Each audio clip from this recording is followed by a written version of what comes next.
In the summer of 2024, 12 of the greatest minds in the history of video game development, design, and theory gathered in the woods of Southern Oregon to discuss the modern gaming industry and the emergence of artificial intelligence technology.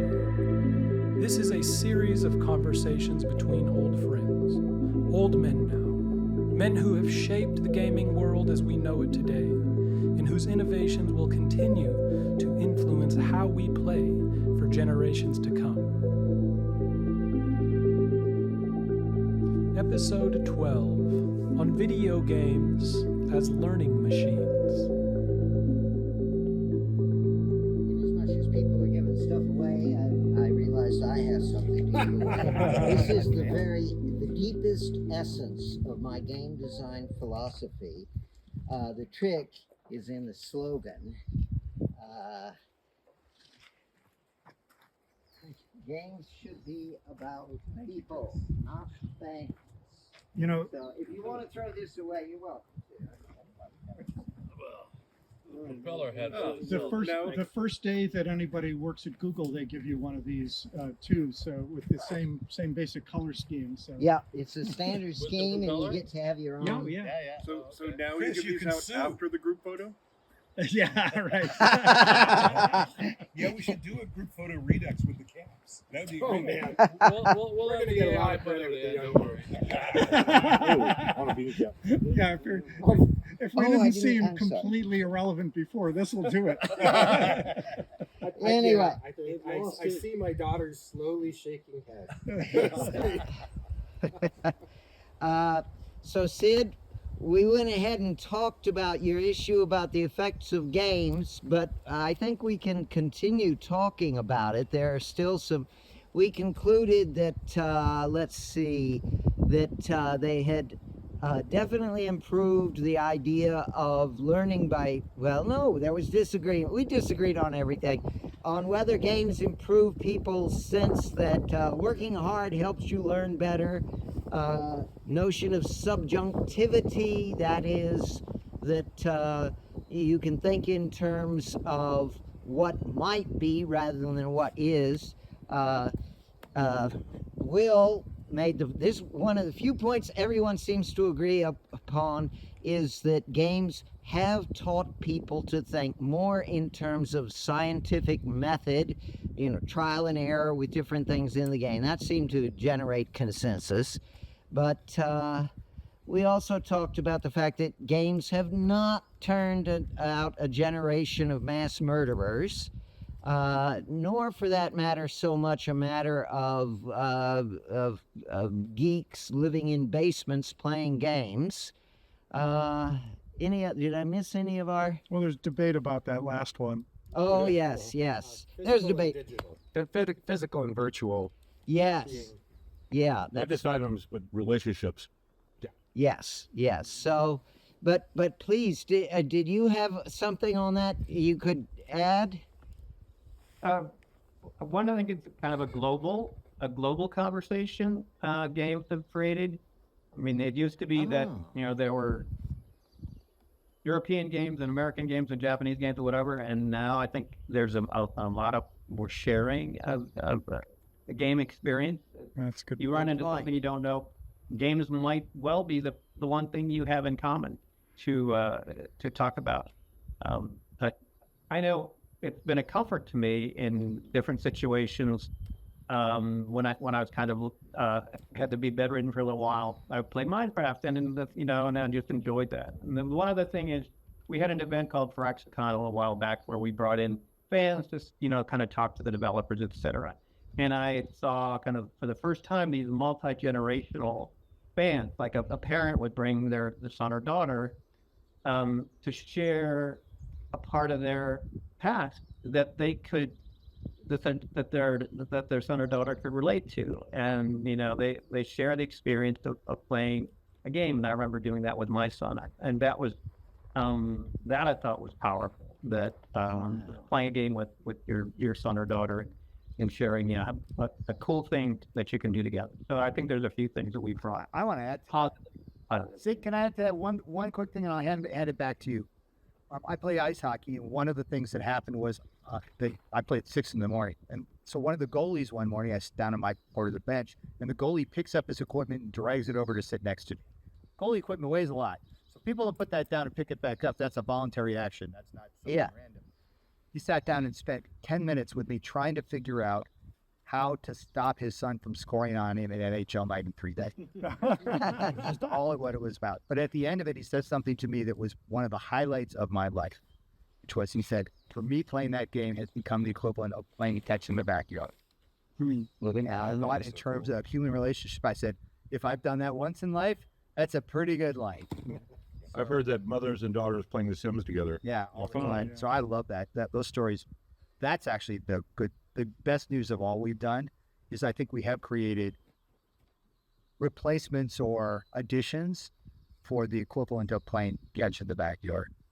I think that's in the last 20 years, seeing a generation of gamers have kids who have become the next generation of gamers and a bonding between them. Yeah. Much better than it was 40 years ago. Yeah. Oh, Why are you wasting your time with that crap? I also teachers and students. Sorry, Sid, I interrupted. Back to you. Sorry. No, I'm good. I'm done. That was probably the most important one to me was the communication between, generations and you're exactly right. 20, 30 years ago, why are you wasting your time playing? And that is a tectonic shift that there's a generation of parents that see the value of gaming. You Anna. So I think one area where games have failed to change is, ironically, games whose intention was to foster change. Cite my own game, A Mind for Voyaging, Balance of Power, Balance of the Planet. Peacemaker, what Jim Gasparini's game was. That was set in like a Hidden Agenda. El Salvador. Yeah, hidden agenda, right. Yeah, Asi Burik's Peacemaker about getting Israel and the Palestinians to make up, that didn't work out so well. Other more recent examples, Darfur is Dying. All good games, lauded games, but games that really, I think, had no noticeable impact on the political environment in the way that, say, Uncle Tom's Cabin had a huge impact on the political environment. They were also so removed from the people that should have been playing them. The people that could have really made a difference. Yeah, they were preaching to the converted. Yeah. Mm-hmm. So, Don. I think the conversation about playing catch in the backyard reminded me of, I don't know how to interpret what this means, but the pattern I've noticed, and I've discussed this with at least a couple of people here over time, is if people come up to you and say, you made this game, I love your game, they never comment on things we would consider to be game design. They'll tell you when and maybe where they played it. They will tell you with whom they played it. And then they will tell you why they still remember and they're excited to talk to you because you were part of the team that made it. So there is this, somehow we create a signpost in their lives. And even when they say, sometimes there was one guy, I'd done a presentation in Germany, a guy came up and he said, wanted to thank you for Racing Destruction Set. and I told this story to Rick Koenig and had shared it with him, who was a dear friend to both of us. And he said, when I was 16, things were going really badly in my home. My parents were, ended up divorcing. It was just hell. I spent that summer playing Racing Destruction Set, and that was my release. And so it wasn't a story of who he played with himself, but it was a story of why he was playing solo and why it still meant so much to him. And I still don't know how to interpret what those patterns mean, but it feels good that we are creating these milestones and that people want to tell us and are so excited to tell us about them because it means it mattered. And, part of what we're trying to do is do something that matters. I have a rip off that. I want to know how many other people have had this happen. So I've had people come up to me and spend 10 minutes telling me about a moment that they had in the game that was deeply meaningful to them. That's not in my game.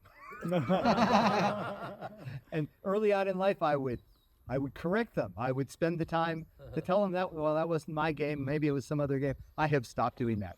They are happy that this is a memory in their mind of complete bliss. It is not important. It is accuracy has no effect on their happiness or on the future world. So I was just curious, have any of you had that happen where somebody comes up and tells you an extensive period of time from a game and it's like, that's not in that game. I mean, I think I said this before. I really think that's the best part of creating art is seeing someone finish it for you like that. I'm like you. Now it's nothing but compliment. I get credit for all the Chris Crawford games. I had a very weird thing happen in that with, I think it was the Battle of Britain game. Larry Holland was making the game. I was working on the manual, and he had this breakthrough. We were like just a few weeks from shipping. And he said, "Oh, I think I can make the enemies fly in formation and attack you in formation.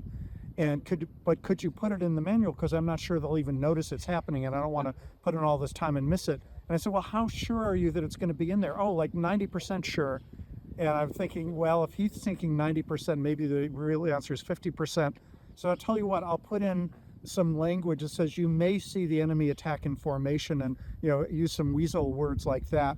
And sure enough, he just ran out of time. We shipped it without that. And then the letters started coming in saying, "Oh, I love the attack formation stuff. It was great." And we realized, number one, that it was just random chance and power suggestion. And then I started thinking, oh, wow, this is a really cost-effective way to add, features to the game. And I've never quite been tempted enough to do it since then, but yeah. So I wrote a few things down because I thought it was a good question about things that change society, and because I thought about it. I thought more about it was kind of more genre driven, I think, than it was like specific product, and so communal was actually kind of one of the first big ones. But I thought about a lot of kids that it replaced sports for them. Call of Duty, Fortnite. They do that instead of football. They do that instead of soccer. So I saw that as sort of a kind of a fundamental change. I give the communal parts. I thought that Pokemon AR, watching everybody go crazy in Central Park for scarcity of a virtual item, like that, I think we've just touched the surface of where that whole thing's going. But I remember watching people just go crazy on TV, and I remember I was in Miami and I was driving over the bridge. It was a warning, "Do not stop here to try to get Pokemon characters." And it was like, holy moly, this really feels profound, and it's not as big right now. And then I think the other thing, my house.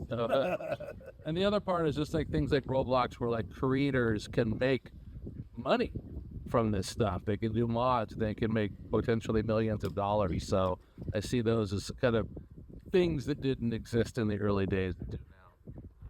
Okay. Any other thoughts on ways that games have changed the world? Oh, look at the educational stuff. Huh. How many universities is there stuff taught at? Well, that aspect. Yeah, it used to be like 4. That used to be zero. There was a peak in terms of aspiration, what you would ask kids about, I think, 8 or 9 years ago, and influencers and that sort of stuff has taken over. But the sheer numbers, certainly are huge now, and may even be bigger. It's just that influencers are the hot thing right now. I think they passed filmmakers. Oh yeah, quite a while back. Yeah, there was a point where that was game designer was the number one aspiration. As I say, I think around 10 years ago. But like the film schools, like USC, that we have to have a game department. Just when I left UNLV to come to work at Electronic Arts in 1983, UNLV didn't even have a computer science. So what we are forgetting that actually even the infrastructure that we are building up was barely existing at all at the start of this industry, when most of us were in it. Yeah.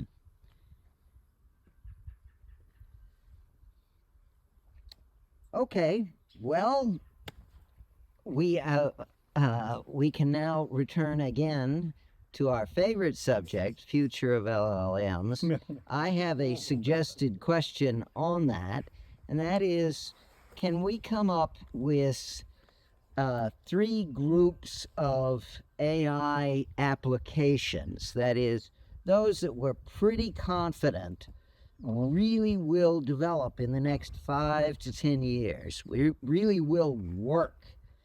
And at the bottom, those that really won't work, that aren't going to pan out. And then finally, the ones in the middle that might not make it. Any thoughts on anybody? Can anybody suggest absolute winners or certain losers? I got. Well, so you go first. In 3 to 5 years, and it's the crazy part, Kurt. It's, think 1 to 2. Oh, 3 to 5 is an epic in this stuff. okay. Let's reduce it to. Yeah, also, I want to clarify your question. You said the bottom of the barrel here. You said it'll just never work, or it won't work yet. It not. We'll use Gordon's limit. Let's say is definitely not going to be in the picture within the next 5 years. Let's do it that. It works, but nobody cares. One, Well, you talk about game. You have to try it. Well, it's a thing. Applications of AI to games. Yeah, I mean, I was gonna say one I think is for sure kind of a holy grail for a lot of people. Let's put the copyright stuff aside for a second. Something that gives me a generative model, it turns it into a 3D model that I can put right into my game. And we're getting close. We're real close, but it isn't there yet. But it needs 2 years to eat, or less. But yeah, you have just a beautiful image, and I push a button, and now I've got a 3D rig model I can put right into my game. And that is a huge time and dollar savings. And so I think that is a for sure winner that will be here very soon. Okay. somebody brought me a testing tool startup. I didn't. Yeah, testing within 5 years. Yes. Yeah. I agree. Yeah, it's always different. I'm saying 5 years is safe. Yeah, in 2 years, it'll make a difference in 2 years. I agree. If someone here does that, please let the rest of us know to invest.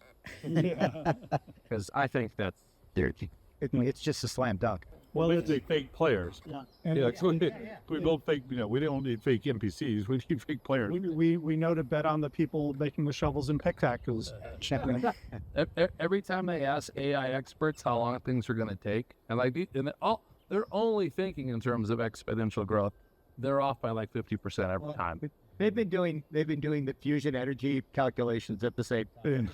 Yeah, Balance out. The succeed is AI generated hit concepts. I think you can optimize a lot of the components of developing a game, testing it, iterating on it, but I just haven't yet seen an example of someone using AI to condense down that sort of simple, hot, and deep, exciting descriptor that convinces me that I want to play that game. Did that happen first in top 40 radio? Is it? That idea of AI helping generate the concept and the sound that will produce a top 40 music hit. I mean, helping as a tool? Yeah. Or do all the whole thing? Or either, or special. What is Spotify? Maybe not that specifically, but programming a radio station. I think both Spotify and Sirius are already doing it. I just heard about it a few days ago, so I haven't tried it, but somebody was saying, oh yeah, you can write lyrics to a song, and here's a site that will actually create, you tell it what kind of music you want, and we'll create the music for it. It's, Yeah, well, of course. It is what it is. But as we keep saying, even in 2 years, a lot of things will improve, and knowing what prompts to give it, it may be that the key thing will be the music prompt engineers, which replace composers. I think in that case, the real power is then go perform it yourself. Composition is hard. Performance is a little less hard. Some years ago, before the LLM AIs were developed, a bunch of academics got together to rebuild Beethoven's 10th Symphony. And I listened to the result, and I thought, this is not Beethoven, because there are no surprises. What was your judgment? Beethoven and Bach are two ends of the spectrum. Yeah. Bach's algorithm. Yeah. As a result, said Bach's algorithm. No. Oh no. Well, relative to Beethoven, he is. Oh my God. That's what I think. I think I find Bach predictable. I find Beethoven unpredictable. Take that, Bach. Sid, what do you think? Oh my gosh. Bach is magic. Bach is, you think you know what's coming next, but if you're wrong, but you say, oh, that's even better than I thought what coming next. I understand there are parts of Bach that are repetitive, motoric, etc. But I can't stand Beethoven. Oh, okay. 1-5, 1-5, 1-5, 1-5. But I think Beethoven is a little too surprising for me. It was like, where did that come from? That makes no sense. He just did this and now he's doing that. I will acknowledge it's a matter of taste, but I don't think anybody's going to be able to duplicate Beethoven with AI nor Bach. Now they have done, chorales that sound a lot like Bach's chorales. Yep. And there are rules there, and there are very strict rules about chorales. And okay, fine. It kind of sounds like a Bach chorale, but a Brandenburg concerto or a viol. Anyways, or anything from Mozart. 1, 4, and 5. But, I'll stop. You're a tough audience, Mike. Lyrics on the other hand are drop dead easy. You told ChatGPT, write me a song about chipmunks for the tune of the monkeys, and it does it. No problem. So yeah, I have a question. I don't want to get too off center here, but it's worthy of this group, and I really don't know the answer. I think we all agree that games are learning machines, and I think all agree that making games that are great for young kids has been an incredibly difficult thing. There's just such a tiny handful of games that have been successful at all. And why is that? Why are we failing at that? Is that worth discussing? Yeah, it's worth discussing. I'm not sure if there are any answers. I just figure if this group doesn't have insights, then it's hopeless. Well, there's a well-known thing about who controls the purchasing decision. Yeah. Below a certain age, as a parent picks out the thing, play this. At a certain age, the kid says, I want that, And so having a certain person, push it on you right off the bat is not a great idea. And we talked last night about about the business model for education software was completely sabotaged in the 90s during the roll-up of the educational software companies, where their entire catalog was taken, and in order to stuff the channel, it turned into compendia that when they were sold at a tiny fraction of the value, and games that had been profitable for years and were evergreen and being updated suddenly were being sold for 20% of the value. And that market has never recovered that I've seen from that in terms of the perceived cash value of education software. And then the internet came along and did its thing. No, I'm not going to take it personally that we think we all failed at making it. Okay, not all of us, yes. What I'll say is the thing that we encountered was you're not dealing with the least sophisticated audience that you in the world. You're dealing with the fastest moving, fastest changing audience. Like, we can make games for us because we're getting older at the same rate and we kind of like the same stuff. But in 3 years, we saw a transformation of our audience from a very successful paradigm to a completely unsuccessful one because everybody gave their kids their phones or their iPads, and games ceased to exist anywhere else for young kids. That is where they went. They didn't ever sit in front of screens. They didn't type on keyboards anymore. And so I think one of the hardest things about making games for kids is that the lessons that you knew are dead in just a couple of years. So, and you have to meet kids where they are. You can't lure them over to your kind of game. So, I mean, right now, it's got to be for, almost for free to compete with the free games on Apple's and iPads. And how you monetize free is really tough when you're not allowed to sell anything. So there's just an economic conundrum to be solved. We got around it for a while, but I think there's probably a ton of free stuff made just sort of for the kids. But in terms of making like a highly profitable business for the kids, no one's solved it. Well, there's also the fact that they're growing up, So a 5-year-old is, a 10-year-old's not going to enjoy the same stuff he did at 5. Whereas I'm still enjoying the same stuff I did 5 years ago. But in the 1980s, we had a viable, and again, tablets and phones, I agree with the change. The thing is that at broadband in the 80s, we had a very viable educational market that was highly profitable. Before phones and tablets scrabbled everything, we as an industry ruined it ourselves by bad players, by bad actors, changing the business model. So we talked earlier about examples of business models being the center. That's an example of something where it was the case. We need to rethink the whole thing. So the evergreen franchises they should actually be subsidizing kids' games because their whole business is based on introducing. Roblox has a bunch of people who are dedicated to education, so that's I guess a hopeful thing, since they've got such a huge lock on those kids, and they're by their very nature creating new content all the time. So maybe that's a ray of hope here. And yes, Paul. Did you mean the franchise games should be built subsidizing educational games for kids? Games for kids, and if education is the right way in, that's what you do, right? No matter what you do with a kid, they're going to be learning from it, right? It's educational whether you wanted it to be or not. Yeah, maybe you're teaching them to shoot a gun better so that they can kill people. We made Tiger 99, which was a classic sports sim thing, and then we built Cyber Tiger, which was definitely not, and that had balls that you could buy and the ability to steer the ball in midair and a bunch of stuff. And we built them for 2 different audiences. Cyber Tiger was okay.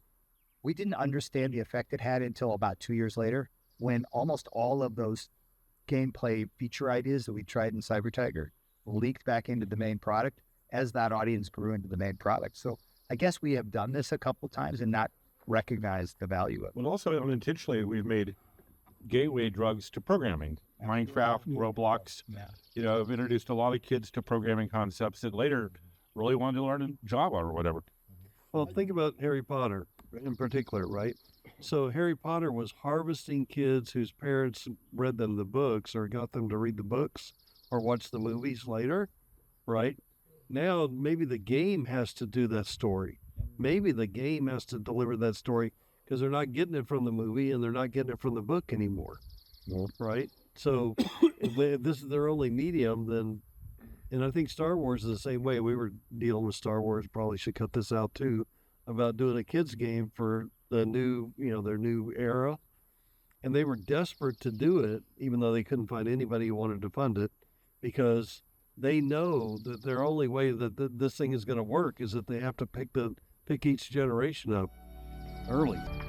Next up, in episode 13, a discussion on creative process, AI, and the future of innovation.